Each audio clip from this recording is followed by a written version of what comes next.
Alright guys, I got a story for you today. So this has been an eventful week to say the least. I'm just going to jump straight into it. So I got an infection in my left glute after injecting L-Carnitine into my muscles. So for those of you guys don't know, injectable L-Carnitine. So first off, L-Carnitine is an amino acid that basically helps out with fat oxidation primarily. This has performance benefits for being more efficient, able to utilize fat, be able to train harder for longer, increasing fat mobilization. It can also help you, with your ability to actually burn fat, stay a little bit leaner, improve metabolism in general. And it's one of my favorite supplements. Like I've been taking injectable L-Carnitine for about a year right now, and I haven't had any issues with it. However, on last Saturday, I swabbed down the area with alcohol. Used like all the same procedures that I did that I normally do when I'm injecting. However, this time I did not go fully intramuscular. Not deep intramuscular. It was basically a shallow intramuscular shot, which means that the oil was not fully inside the muscle. And you want to have, or the water-based comments, carnitine is not suspended in oil, like something like the testosterone or primobolan or whatever.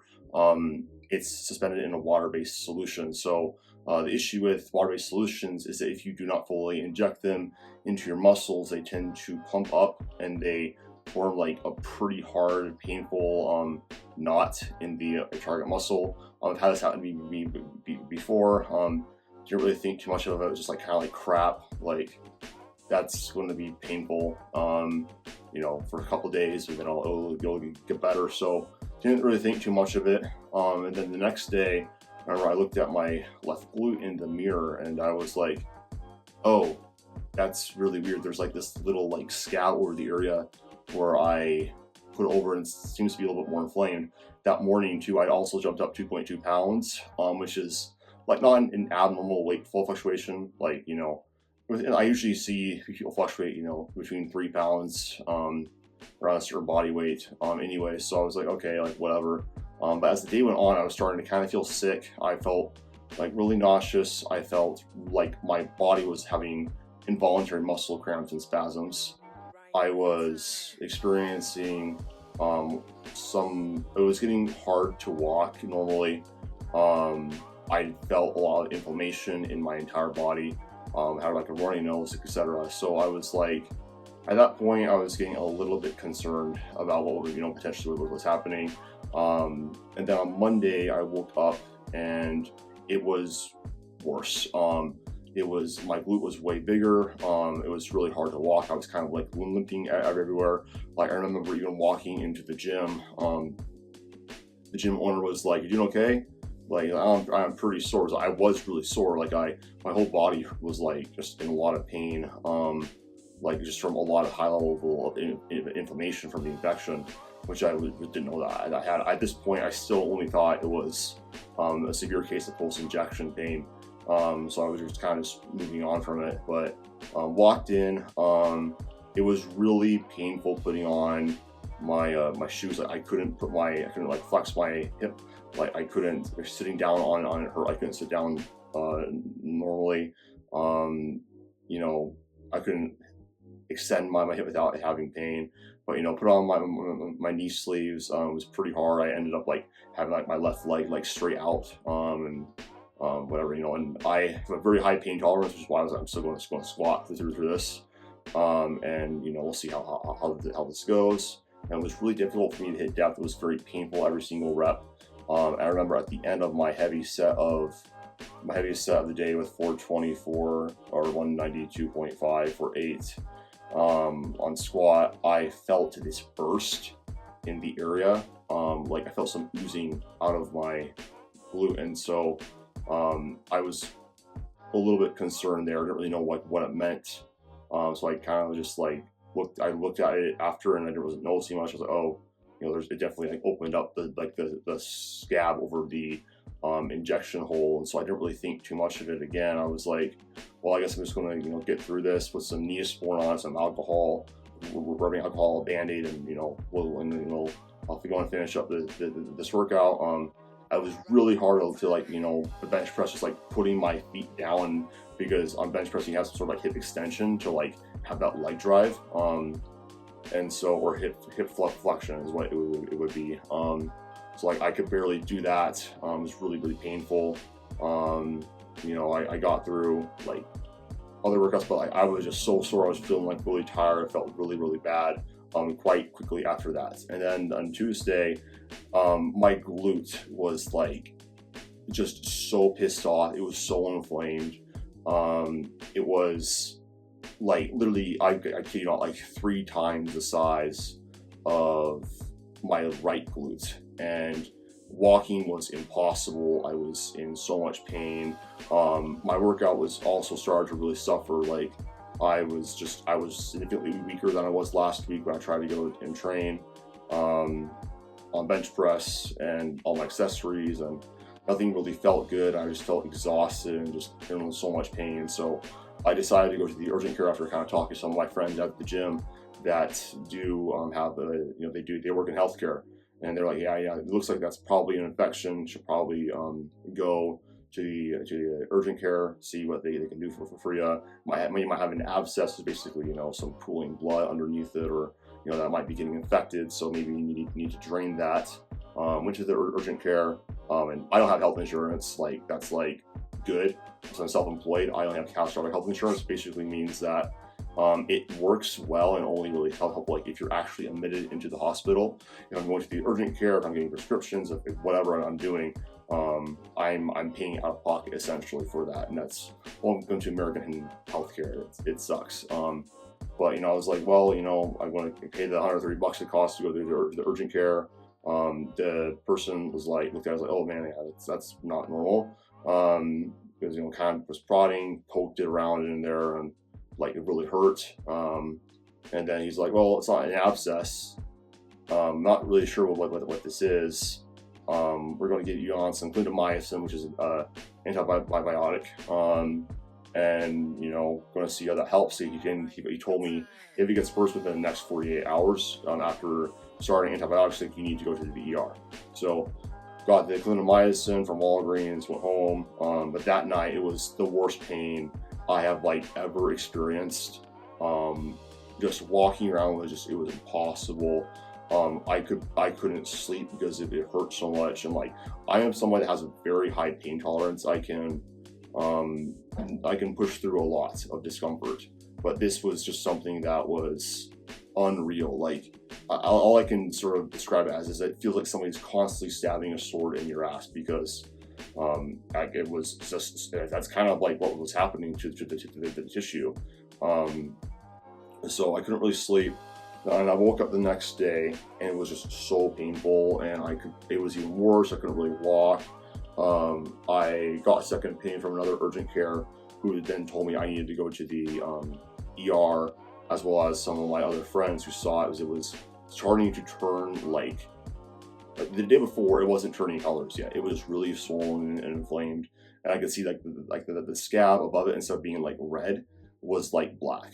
I didn't think that much of it. I was like, okay, well, let's get on top of this. But the day after, which was on Wednesday, it was turning like, there were some black spots on my glute. It was getting kind of gray and just really bad, like concerning shade. And so, it was just so painful. I had like no energy. My appetite was just destroyed. And like after taking the clindamycin too, like my body weight had spiked up like another like 2.5 pounds. So at that point I was like 195 pounds. It's like my C-reactive protein, my inflammation, I'm holding all this fluid, my whole body's like freaking out at this point. And I knew that, okay, like this is just getting worse, like especially if my body weight is higher right now. I'm seeing this. So went to the ER, was freaking out. And at this point, it's like, I was just told my friend Misha, I said, like, oh man, I don't want to go to the ER, it's so much money. He's like, bro, like, screw the money, like this is like something that could be really serious. And he was right. I went to the ER and got admitted. Was there for about 7-8 hours. Hospitals just moved incredibly slow. And like I remember when the doctors like they saw my glute. This is a terrible bedside manner. Like, holy crap! But like it was a holy crap situation. It was not. It didn't look good. I was in a ton of pain. And they basically said, we want to make sure there's no bacterial like growth in that. We want to see like exactly what's happening. So we're going to do some blood tests to see what your overall general health markers are. We're going to we're going to do some blood draws, basically going to like blood culture, to basically see like, do I have bacteria growing in my bloodstream? Like, maybe this infection got systemic and could, result in some insidious onset of disease, which basically means like, it's like nothing, and all of a sudden, like, like you're really bad, like all over your body. And then wanting to get CT scan just to see like how are like the organ systems affected, has it spreading, or is there any bacterial growth inside of the glute? So all that took a really long time. And when my CT scan was back, my blood work was back. My blood cultures I'm still waiting on. I have gotten like a couple of calls from the hospital, but I haven't been awake for them. So like the fact that they haven't like been calling me like every other hour is probably fine. I just want to like let me know. But anyways, got my blood work back and my CT scan, and my doctor was like, bro, like you look perfectly healthy. Like, I don't know why you're here. Like your every organ system looks good from your CT scan. Your white blood cells, which are basically going to be an indicator of your immune health and whatnot, or like they're not elevated, man. Like they all look pretty good. Like you look like you're in perfect health. The only thing we're seeing on here is there's this really weird like lump mass like on your left ventral glute, and I was like, yeah, like that's where it hurts. Like, what do? And he's like, I don't know what to do. Like, this is something I've never seen before. I'm going to call around to some orthopedic surgeons. At this point, it's like midnight, so I'm like, well, how long is that going to take? He's like, depends on who we can get to wake up or who's awake. 1 or 2 hours. So basically, 2 hours later, I come back and I was basically told that what I had was a cyst, or a which is basically going to in my glute from this, and most likely what was called a cold abscess, which is one of those things where like you don't have like a systemic fever or like whatnot. It's like a normal abscess or infection, but like you can basically like have the target tissue just be turn septic and necrotic very fast if it's left untreated, which basically means I could have lost my glute if I waited any longer, or gotten really bad, and made this, and like could have literally died if I waited longer, which was really holy shit to hear. And then they basically said we're going to put you some local antibiotics. We're going to send you home with these 3 harsh antibiotics and a painkiller, and you're supposed to take those until this is better. So I did as they said. Left the hospital at like 3 a.m. Was just absolutely exhausted, getting home until 4. Barely slept, as I just had to do some client work. My stomach was really upset. I didn't pee for like 24 hours after getting like the antibiotics and being in the hospital, and like I was constipated and just like all this crap was going on. And I woke up the next day at like 198 pounds, and I normally walk around at like 191-ish pounds. So that was like, holy crap, like my body hates me right now. And I got my antibiotics. I've been taking them, and then the next morning, like I saw significant improvements in the local area. I could see the lower part of my glutes. I had more non-painful range of motion back. I could walk better, and really ever since that point, it's been progressively getting better. Now I can walk. I was able to squat and deadlift light on Friday, walk around, do normal things. I don't feel sick anymore. So yeah, still on the antibiotics, still doing all that stuff. But probably waiting on like a $3,000-ish bill, because CT scans cost like $1K. The blood work, it wasn't that bad, but like the cultures are a little more expensive, and then just getting admitted into the ER is like $1,000, and like as is.